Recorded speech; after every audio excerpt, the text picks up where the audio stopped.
नमस्कार दोस्तों। तो आज हम बात करेंगे इग्नू दिसंबर 2026 टीई एग्ज़ाम के लिए असाइनमेंट सबमिशन के बारे में। यानी अगर आप दिसंबर 2026 में अपना एग्ज़ाम देने वाले हैं, तो आपका असाइनमेंट ऑनलाइन और ऑफ़लाइन कैसे सबमिट होगा? ऑफ़लाइन असाइनमेंट सबमिट करते समय आपको किन-किन बातों का ध्यान रखना है? और अगर आपका असाइनमेंट ऑनलाइन सबमिट होना है, तो उसका पूरा प्रोसीजर क्या है? इन सभी सवालों का जवाब आपको इस वीडियो में मिलने वाला है, इसलिए वीडियो को पूरा ज़रूर देखिए। और अगर आपने अभी तक हमारे चैनल को सब्सक्राइब नहीं किया है, तो चैनल को सब्सक्राइब कर लीजिए, ताकि इनों से जुड़े सभी ज़रूरी अपडेट्स आपको समय पर मिलते रहें। सबसे पहले समझिए असाइनमेंट क्यों ज़रूरी है।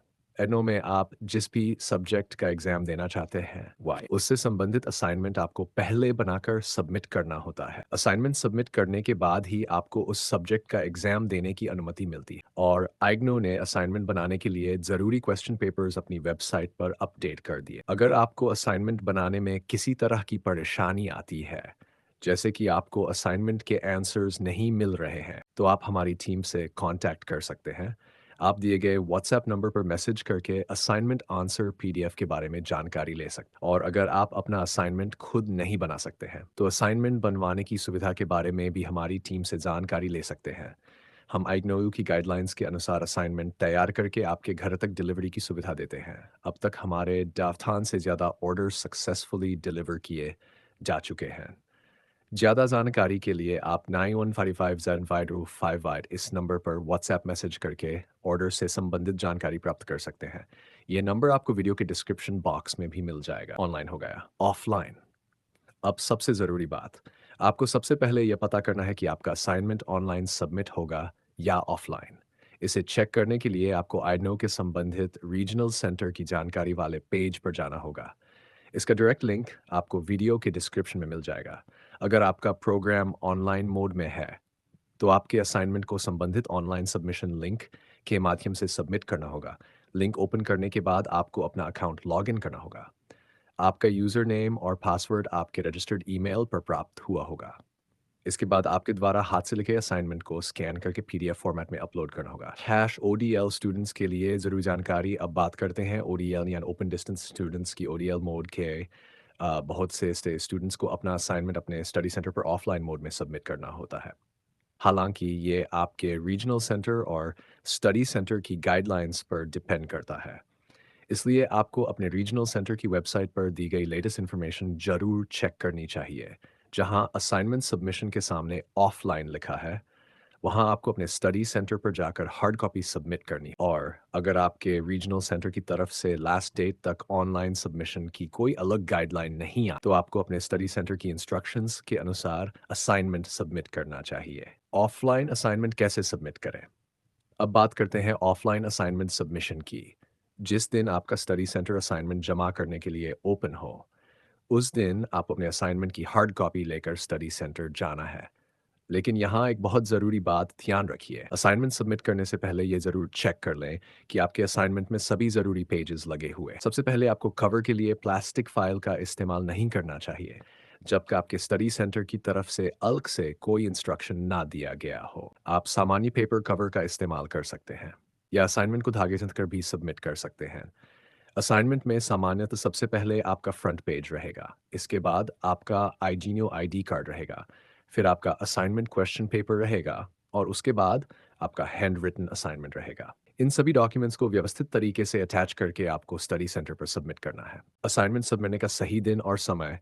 अब एक और ज़रूरी बात, कई स्टडी सेंटर्स पर असाइनमेंट सबमिशन के लिए विशेष दिन निर्धारित होते हैं। कई जगह संडे को सबमिशन लिया जाता है, लेकिन यह हर स्टडी सेंटर के लिए ज़रूरी नहीं है। इसलिए अपने स्टडी सेंटर से पहले ही पता कर लें कि असाइनमेंट किस दिन जमा होगा और कितने बजे से कितने बजे तक जमा होगा। आप अपने रीजनल सेंटर की वेबसाइट पर भी इसकी जानकारी चेक कर सकते हैं। असाइनमेंट सबमिट करने के बाद स्लिप ज़रूर लें। जब आप ऑफलाइन असाइनमेंट सबमिट करें, तो आपको एक एक्नॉलेजमेंट स्लिप दी जा सकती है। इस स्लिप में ये जानकारी हो सकती है कि आपने कितने सब्जेक्ट्स का असाइनमेंट सबमिट किया है और किस डेट को सबमिट किया। इस स्लिप को बहुत संभाल कर रखें, क्योंकि भविष्य में अगर आपके असाइनमेंट के मार्क्स या स्टेटस अपडेट नहीं होते हैं, तो यही स्लिप आपके लिए प्रूफ का काम कर सकती है। लेकिन कुछ स्टडी सेंटर्स ऐसे भी हो सकते हैं जहां आपको अलग से स्लिप नहीं दी जाती। ऐसे में आप रजिस्टर में सिग्नेचर करवाया जा सकता है। अगर ऐसा होता है, तो रजिस्टर में सिग्नेचर करने के बाद उसका फ़ोटो ज़रूर ले लें, यदि स्टडी सेंटर इसकी अनुमति देता है। भविष्य में असाइनमेंट स्टेटस अपडेट नहीं होने पर यह फ़ोटो भी आपके सबमिशन का एविडेंस हो सकता है। Online assignment submission. अब बात करते हैं ऑनलाइन असाइनमेंट सबमिशन की। ऑनलाइन सबमिशन के मामले में आपके रीजनल सेंटर की गाइडलाइंस सबसे महत्वपूर्ण होंगी। उदाहरण के लिए, दिल्ली 3 रीजनल सेंटर की तरफ से ऑनलाइन सबमिशन के लिए गूगल फॉर्म उपलब्ध कराया गया है। अगर आपके रीजनल सेंटर की तरफ से भी ऑनलाइन सबमिशन का ऑप्शन दिया जाता है, तो आपको उसी रीजनल सेंटर द्वारा दिए गए ऑफिशियल लिंक और गाइडलाइंस को फॉलो करना होगा। किसी दूसरे स्टूडेंट या यूट्यूब वीडियो में दिए गए पुराने लिंक पर भरोसा ना करें। हमेशा अपने रीजनल सेंटर की लेटेस्ट ऑफिशियल गाइडलाइंस चेक करें। ऑनलाइन असाइनमेंट के लिए पीडीएफ कैसे बनाएं? जब आप ऑनलाइन असाइनमेंट सबमिट करेंगे, तो आपको अपने हाथ से लिखे हुए असाइनमेंट को स्कैन करके पीडीएफ फाइल बनानी होगी। लेकिन पीडीएफ बनाते समय कुछ महत्वपूर्ण गाइडलाइंस का ध्यान रखना ज़रूरी है। जैसे हर पेज पर आपका सिग्नेचर होना चाहिए, आपका एनरोलमेंट नंबर लिखा होना चाहिए, पेज नंबर सही तरीके से दिया होना चाहिए और पीडीएफ फाइल का नेम भी रीजनल सेंटर की गाइडलाइंस के अनुसार रखना होगा। हर रीजनल सेंटर के गूगल फॉर्म में गाइडलाइंस थोड़ी अलग हो सकती हैं, इसलिए जो भी फॉर्म आपके रीजनल सेंटर की तरफ से दिया गया है, उसे सबमिट करने से पहले उसकी पूरी गाइडलाइंस ध्यान से पढ़ें। गूगल फॉर्म कैसे फिल करें? अब मैं आपको गूगल फॉर्म का बेसिक प्रोसीजर समझाता हूँ। सबसे पहले गाइडलाइंस को ध्यान से पढ़िए। उसके बाद नीचे जाकर यस पर क्लिक कीजिए, फिर नेक्स्ट पर क्लिक करें। अब यहाँ आपको अपना मोबाइल नंबर डालना होगा। इसके बाद आइग्नो में रजिस्टर्ड आपका नेम डालें, फिर अपना एनरोलमेंट नंबर डालें। अगर आप फाइनल ईयर या फाइनल सेमेस्टर में हैं, तो यहाँ पूछे गए ऑप्शन में सही तरीके से यस या नो सेलेक्ट करें। अगर आप दिल्ली 3 रीजनल सेंटर के स्टूडेंट हैं, तो संबंधित ऑप्शन को ही सेलेक्ट करें। इसके बाद अपना स्टडी सेंटर कोड सेलेक्ट या एंटर करें। फिर आगे बढ़ें और यस पर क्लिक करके नेक्स्ट पर क्लिक। प्रोग्राम डिटेल्स कैसे भरें? अब आपको अपना प्रोग्राम टाइप सेलेक्ट करना। अगर आपका सर्टिफिकेट कोर्स है, तो सर्टिफिकेट वाला ऑप्शन सेलेक्ट करें। अगर डिप्लोमा है, तो डिप्लोमा सेलेक्ट करें और अगर बैचलर डिग्री प्रोग्राम है, तो बैचलर वाला ऑप्शन सेलेक्ट करें। इसके बाद अपना प्रोग्राम कोड सेलेक्ट करें। फिर आपको वह सब्जेक्ट सेलेक्ट करना होगा, जिसका असाइनमेंट आप सबमिट कर रहे हैं। सब्जेक्ट की पूरी लिस्ट आपको फॉर्म में मिल सकती है। उसमें से अपने सही सब्जेक्ट को सेलेक्ट करें। इसके बाद यस पर क्लिक करें और फिर नेक्स्ट पर क्लिक करें। एक सब्जेक्ट के लिए एक पीडीएफ। अब यहाँ एक बहुत ज़रूरी बात रखिए। मान लीजिए आपने 8 सब्जेक्ट्स के असाइनमेंट बनाए हैं, तो आपको सामान्यतः 8 अलग-अलग पीडीएफ फाइल्स तैयार करनी होंगी। और अगर गूगल फॉर्म में एक सबमिशन में सिर्फ एक सब्जेक्ट का असाइनमेंट मांगा गया है, तो आपको हर सब्जेक्ट के लिए फॉर्म को अलग-अलग फिल करना होगा। यानी एक बार में एक सब्जेक्ट का असाइनमेंट सबमिट करें। पीडीएफ फाइल का साइज भी फॉर्म में दी गई लिमिट के अनुसार होना चाहिए।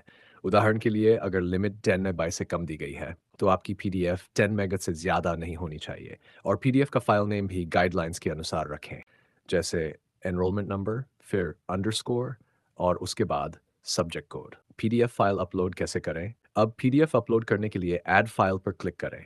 इसके बाद फाइल सेलेक्ट करने का ऑप्शन आएगा। यहाँ आपको ध्यान रखना है, अगर फॉर्म में ब्राउज का ऑप्शन दिया गया है, तो अपने फ़ोन या डिवाइस में जहाँ पीडीएफ फाइल सेव है, वहाँ जाकर उस फाइल को सेलेक्ट करें। फाइल सेलेक्ट करने के बाद अपलोड होने में थोड़ा समय लग सकता है, इसलिए अपलोड कंप्लीट होने तक वेट करें। जब फाइल सक्सेसफुली अपलोड हो जाए, तभी आगे बढ़ें। डिक्लेरेशन को ध्यान से पढ़ें। इसके बाद फॉर्म में कई तरह की डिक्लेरेशन और गाइडलाइंस दिए जा सकते हैं, जैसे आपने लेटेस्ट असाइनमेंट बनाया है या नहीं, आपने ओल्ड असाइनमेंट तो सबमिट नहीं किया है, आपने असाइनमेंट कहीं और सबमिट तो नहीं किया है, और असाइनमेंट से संबंधित दूसरी महत्वपूर्ण डिक्लेरेशन। इन सभी को ध्यान से पढ़ें। अगर आप सभी कंडीशन से एग्री करते हैं, तो संबंधित यस ऑप्शन सेलेक्ट करें। इसके बाद फाइनल डिक्लेरेशन पर भी सही ऑप्शन सेलेक्ट करें और अंत में सबमिट बटन पर क्लिक करें। उसके बाद आपको थोड़ा सा वेट करना। पेज को लोड होने में थोड़ा समय लग सकता है। कुछ समय बाद आप देख सकते हैं कि वहाँ सबमिट अनदर रिस्पॉन्स का ऑप्शन दिखाई दे रहा है। इसका मतलब है कि आपने जो असाइनमेंट सबमिट किया है, वह सफलतापूर्वक सबमिट हो चुका है। ध्यान रखें, आपके जितने सब्जेक्ट हैं, उतनी ही बार आपको इस गूगल फॉर्म को फिल अप करना होगा। तो दोस्तों, ये था असाइनमेंट सबमिट करने का पूरा प्रोसीजर। बाकी आप समय-समय पर इस पेज को ज़रूर चेक करते रहिए। जैसे ही कोई नया अपडेट आएगा, मैं आपको यहाँ पर अपडेट कर दूँगा। तो दोस्तों, इस वीडियो में इतना ही। अगर वीडियो पसंद आया हो, तो वीडियो को लाइक करें, अपने दोस्तों के साथ शेयर करें और अगर आपका कोई सवाल है, तो नीचे कमेंट बॉक्स में ज़रूर बताइए।